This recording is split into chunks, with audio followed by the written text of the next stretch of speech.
Welcome back to another episode of Fan State. You guys are probably wondering, where has Fan State been? I really don't know either. Honestly, I'm just kidding. To clear up what's been going on with Fan State, we've been hit with pretty hard allegations in the past couple weeks, and we want to clear that up and kind of let you guys know what's been going on. Recently, a team named the Coblins, also known as the Taliban, has decided to sue Fan State for some racist remarks in the that happened in this group chat. Apparently, Fan State is not a part of this group chat, but it has all been cleared up now. Fan State has disproven those allegations, but you guys aren't here for that. Let's move on into the real stuff, the real content. What happened last week in week 5? First down syndrome versus Diggs in a blanket. 135.96 to 106.72. Great week for first down syndrome. Honestly, they're starting to look like one of the best teams in the league right now. Diggs in the blanket, can't say the same thing. Starting to look like one of the worst teams in the league. 135, most time, let's be honest, will win you every single week. Congrats to first down syndrome. Diggs and blanket, honestly, they just need to probably start looking for trades, looking to change things up, because I think out of all the weeks so far, they've only scored above 120 once, and I think that was in week 3. They scored 129. That's not going to win you games if you're scoring under 120, honestly, unless the team you play just absolutely craps the bed. Next match, Ricky Stanicki versus Team McElhaney. What an absolute shootout. Honestly, Team Mac was the only team left that was undefeated, but they ran into a great week from Ricky Stanicki. Like I said, when you score around, above 130, like Team Mac scored 134, that should win you games, but not when you face a team that scores 159 points. This puts Team Mac at 4-1 now. Ricky Stanicki moves up to 3-2. I still think Team Mac is going to be a good team. Just faced a really high-scoring team this week. Congrats to Ricky Stanicki. Coblins versus Daddy's team. 122.62 to 103.08. Honestly, I think the biggest X factor here was Calvin Ridley helping out the Coblins. And also, there was a lot of bad things going on between this matchup between the Coblins and Daddy's team. There was apparently within the coaches group chat some accusations calling the Coblins the Taliban. Here at Fan State, we don't condone any racial remarks, anything that is homophobic, anything in those regards, anything that goes against people with disabilities mentally and physically. So we just want to say congrats to the Coblins for stepping up and not letting Daddy's team step all over them and letting them just be called the Taliban. So if you want to say it, then you can just say the Taliban has won this matchup. Next matchup, Coop Cup Clan versus Steelers of Joy. 128 on the dot to 107.16. Steelers of Joy is starting to look like the clear worst team in the league. A lot of the coaches are also starting to say that they are the worst team in the league. Steelers of Joy head coach, get ready to download TikTok. Jalissa versus Widget. We decided to give this game a nickname, the Battle of Suck. 114.44 to 96.59. Jalissa just edged out Widget. Don't really have that much to say here. It was going back and forth throughout the whole weekend. Who was going to win, the percentages of who was going to win was changing the whole time. Jalissa ended up taking it. Last matchup of the week came down to Monday Night Football. Came down to Cam Little pretty much. Jennifer Aniston versus DeMardiac Arrest. 120.8 to 119.22. What an absolute, like, these are the games we want to watch. Comes down to one player to Monday Night Football. Congrats to Jennifer Aniston. Let's move on to the awards for this week. Team of the week, we want to give it to the Coblins. Despite going through all the things that they were getting thrown at, names called, stuff like that, they decided to go through adversity and take this win. Wasn't high scoring for them, only 122.62, but for team of the week, it doesn't have to be the highest scoring team. And like for suck of the week, and you're probably wondering, what is suck of the week? Suck of the week doesn't mean you're the worst team in the league.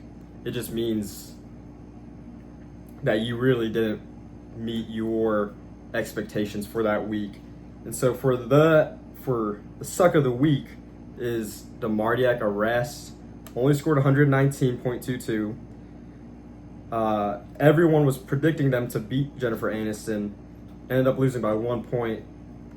But we also have an honorary suck of the week. We have three of them actually.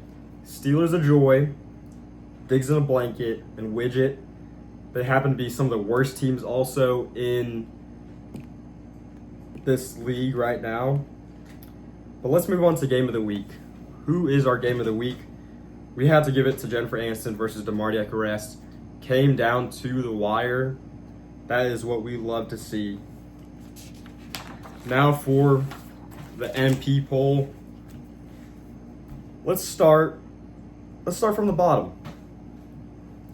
So we're talking about earlier in the episode, a lot of the coaches are saying, you know, this team is probably the worst team in the league, and they are not wrong. In the MP poll, it's not a ranking system; it's more of a power rating system. It looks like Steelers of Joy might be the worst team in the whole league for the rest of the season. So we have them at 12. At 11, we have Widget. But honestly, Widget and Steelers of Joy, it's like 12A and 12B. It's interchangeable. They're very close in how bad they are terrible this season. And then next we have, at number 10, Jalissa. At number 9, we have Digs in a Blanket. And at number 8, we have Daddy's Team. I will say from the 9 to 12 range, it's pretty close.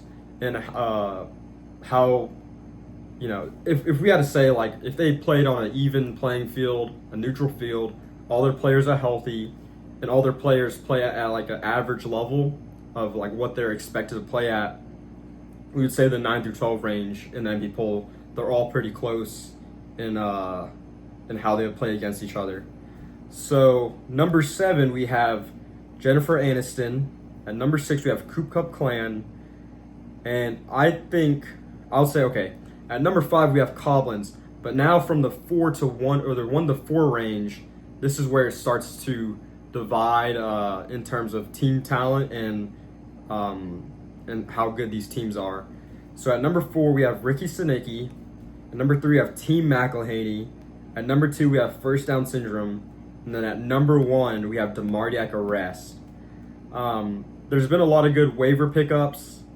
Trades have kind of slowed down a bit, but I think what's going to kind of make some teams better than others this season is how will they react to the waivers, who's going to pick up who. But let's move on to next week. So first matchup, we have Coop Cup Clan versus the Coblins. I will say for the Coblins that they have Nico Collins on a bye. We'll see how that affects them. So how that affected them for the projections, though, is 124.9 to 117.3. Coop Cup Clan is projected to win. I think it's going to be a lot closer for points. So we're expecting from the 120 to 130 range still. And we have the Coblins actually winning in a very close game. But we wouldn't be shocked if Coop Cup Clan also won. Next matchup, Steelers of Joy versus Team McElhaney. Team McElhaney has Justin Jefferson on a bye, and the projections are very close, but we still have Team McElhaney destroying Steelers of Joy. I wouldn't pay too much attention to that matchup. Honestly, I feel like if Steelers of Joy wins this matchup, this clip will be used in a highlight reel for Steelers a joy. Next matchup, First Down Syndrome versus Daddy's team. Lamar Jackson is questionable for First Down Syndrome. Omarion Hampton is now on IR. I don't remember who picked up Kamani Vidal or Hassan Haskins. I don't know why anyone would pick up Hassan Haskins. The guy moves like a brick. Anyways, the projections are 121.1 to 115.9. First Down Syndrome is projected to win. We have First Down Syndrome to win, not even close. Expect it to be plus 15 in favor of First Down Syndrome. Next, we have DeMardiac Arrest versus Widget.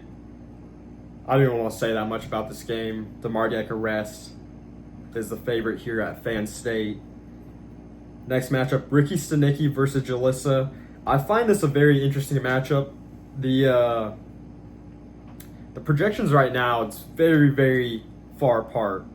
130.7 to 106.4 in favor of Ricky Stanicki. Here at Phan State, we're giving this matchup to Jalissa. We don't think it's going to be, Jalissa by a lot, but we think it's going to be very close matchup, very tight. Give us Jalissa to win this. Last matchup of the week, Jennifer Aniston versus Diggs in a Blanket. I will say Diggs in a Blanket has not put in a defense yet, but give us Jennifer Aniston to win also in another close matchup. Jennifer Aniston is, I know they're 3-2, but they're not a very great team still. Diggs in a Blanket could have another week of either being under 120 or we might see him get above 120 for the first time since week 3. So let's see what happens, but give us Jennifer Aniston to win in a close matchup. And now for the upcoming news,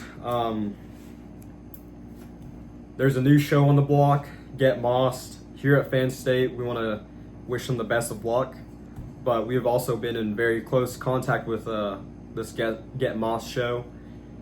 Be on the lookout for a new collab with Get Mossed coming soon, maybe week 7, we'll see.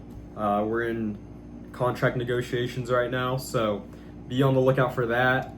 And thank you for watching. We'll see you next week.